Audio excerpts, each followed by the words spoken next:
In this video, I'll show you how to fix the Windows cannot find uninstall.exe error when trying to uninstall a program. This usually happens when Windows can't locate the uninstallation file due to corruption, incomplete installation, or registry issues. Here's how to remove it.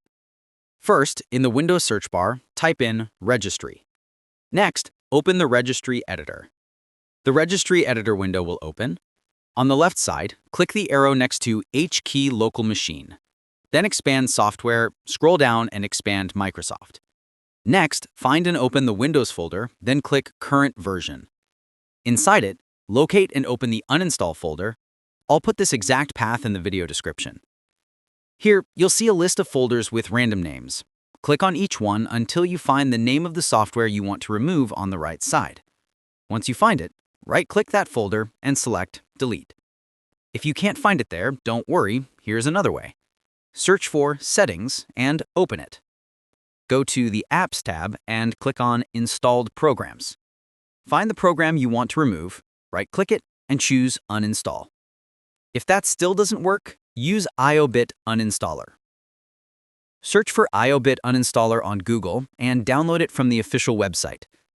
Once downloaded, double-click on it to install. Uncheck the box and click Install. Don't click on anything at this stage. Click Skip this, then click No Thanks. Finally, click Finish. Once installed, open it, find the problematic software, and click Uninstall or the trash icon.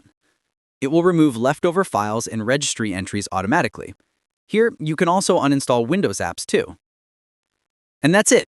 That's how you fix the Windows cannot find uninstall.exe error and completely remove the program from your PC. If this helped, don't forget to like and subscribe for more valuable tutorials.